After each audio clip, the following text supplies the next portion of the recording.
Hi welcome to the channel. जब हम Instagram खोलते हैं और तेजरन यानी करण कुंद्रा और तेजस्वी प्रकाश हमें एक परफेक्ट फेरी टेल लगते हैं। क्यूट व्लॉग्स, मैचिंग आउटफिट्स, पापराजी के सामने एक दूसरे को प्रोटेक्ट करना सब कुछ परफेक्ट लगता है। लेकिन आज हम इस पीआर मिशनरी व्लॉग्स और पापराजी फ्लैशेस के पीछे जाएंगे। आज हम इस रिलेशनशिप की एक साइकोलॉजिकल डीप डाइव करेंगे। हाल ही में एक कंट्रोवर्सी हुई प्लेग्राउंड सीजन 5 में तेजस्वी और एल्विश यादव का क्लैश हुआ। उसके बाद एल्विश की आर्मी ने तेजस्वी पर एक ब्रूटल साइबर अटैक किया, उनके सालों की रेटिंग्स गिरा दी, उन्हें ट्रोल किया। ऐसे वक्त में आप क्या एक्सपेक्ट करते हैं कि करण कुंद्रा, जो हमेशा एक प्रोटेक्टर और अल्फा मेल की इमेज प्रोजेक्ट करते हैं, वो आकर तेजस्वी को डिफेंड करे। लेकिन करण ने क्या किया, उन्होंने एक वीडियो बनाया और उस पूरी ट्रोलिंग को एक देवर भाभी की लड़ाई बोलकर टाल दिए। इसे साइकोलॉजी में कहते हैं मिनिमाइजेशन, यानी एक बहुत बड़ी सीरियस प्रॉब्लम को छोटा सा मजाक बनाकर दिखाना ताकि आपको उस सीरियस इशू से डील ना करने पड़े। करण का पर्सनालिटी टाइप ENFJ के करीब आता है, यानी द प्रोटैगनिस्ट और डिप्लोमेट। वो सोशल हार्मनी और अपने नेटवर्किंग को लेकर बहुत केयरफुल रहते हैं। एल्विश एक मैसिव डिजिटल पावर है और करण उनके साथ लाफ्टर शेफ्स में काम करते हैं। करण ने तेजस्वी को पब्लिकली बचाने का रिस्क नहीं लिया क्योंकि उन्हें अपने कनेक्शंस बचाने थे। इसे हम प्रैग्मेटिक कॉवर्डिस, यानी अपने फायदे के लिए जानबूझकर चुप रहना कह सकते हैं। पर ठीक इसके ऑपोजिट तेजस्वी का क्या रिएक्शन था।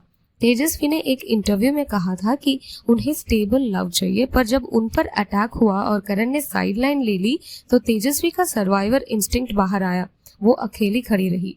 लेकिन यहाँ तेजस्वी की एंड पर भी एक साइकोलॉजिकल फ्लॉ दिखता है, जिसे हम कहते हैं ट्राइबल हिपोक्रेसी। यानी जब पावर आपके पास हो तो दूसरों को ट्रोल करना ठीक लगता है, पर जब आप खुद पर आए तो वो इनजस्टिस लगता है। याद कीजिए सुरभि चांदा के इंसिडेंट। जब तेजस्वी के फैन सुरभि को ट्रोल कर रहे थे, तब तेजस्वी ने व्लॉग में हंस कर कहा था, मेरे कुछ करने से उनका रोना आता है तो मैं क्या करूं। जब पावर उनके पास थी तब ट्रोलिंग एक्सेप्टेबल थी, जब ट्रोलिंग उन पर आई तो मुद्दा बन गया। ये दिखाता है कि उनके रिलेशनशिप में एम्पैथी सिलेक्टिव है, जो सिर्फ उनके फायदे के हिसाब से काम आती है। अब आते हैं उनके पिंक विला इंटरव्यू पर। इस इंटरव्यू में तेजस्वी ने कन्फेस किया कि वो और करण एक दूसरे का फोन पासवर्ड शेयर करते हैं और उन्हें एक दूसरे के डेली वेयरअबाउट्स पता होना चाहिए। तेजस्वी ने इसे सैया का नाम दिया, साइको का नहीं, पर साइकोलॉजी में हाइपर विजिलेंस कहते हैं, यानी हमेशा अलर्ट रहना, सामने वाले पर हर वक्त नजर रखना, क्योंकि अंदर एक इनसिक्योरिटी या डर है कि कुछ गलत हो सकता है। एक दूसरे का पासवर्ड रखना और हर घंटे की रिपोर्ट लेना एब्सोल्यूट ट्रस्ट नहीं है, बल्कि ये एक पैनोप्टिकन इफेक्ट है। उन्हें पता है कि वो एक ऐसी इंडस्ट्री में है जहां टेम्पटेशंस बहुत है, इसलिए उन्होंने मॉडर्न ट्रांसपेरेंसी के नाम पर एक दूसरे को पूरी तरह से ट्रैक करने का सिस्टम बना लिया है। करण ने एक इंटरव्यू में बहुत स्मार्टली कहा था, मैं उसको हमेशा कहता हूँ कि अगर मैंने कोई गलती की तो मुझे छोड़कर जा सकती है। सुनने में ये बड़ा मैच्योर लगता है, पर साइकोलॉजी में इसे डिफेंस मैकेनिज्म या एग्जिट क्लॉज स्ट्रैटेजी कहते हैं, यानी गलती करने से पहले ही सामने वाले को बोल देना कि देखो मैंने तो पहले ही कहा था, ताकि बाद में गिल्ट या ब्लेम खुद पर ना आए। करण ओपनली तेजस्वी को बाहर निकालने का रास्ता दिखाते हैं ताकि उनका खुद का ईगो सेफ रहे।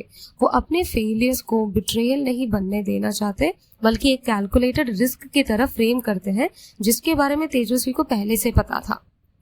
करण कुंद्रा का अल्फा मेल ईगो कितना स्ट्रॉन्ग और कितना फ्रेजाइल है, ये हमें स्प्लिट्सविला वाले इंसिडेंट में दिखा।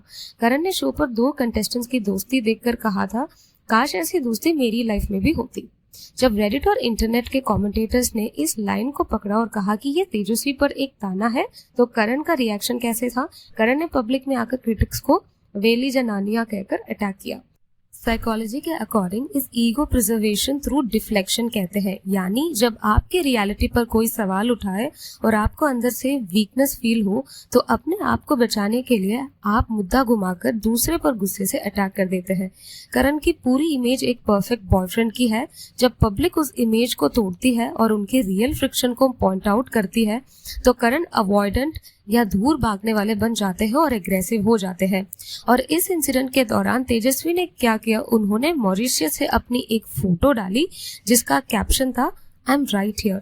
ये एक क्लासिक एग्जाम्पल है पैसिव एग्रेसिव कम्युनिकेशन का, यानी किसी से सीधे बात करके इश्यू सॉल्व करने के बजाय इनडायरेक्टली ताने मारना या पब्लिक प्लेटफॉर्म का यूज करके अपना गुस्सा दिखाना।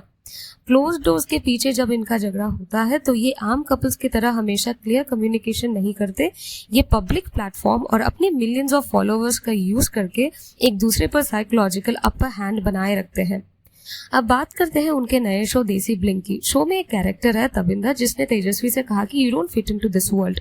तेजस्वी का रिप्लाई बहुत पावरफुल था, of course I don't fit in, I am meant to stand out.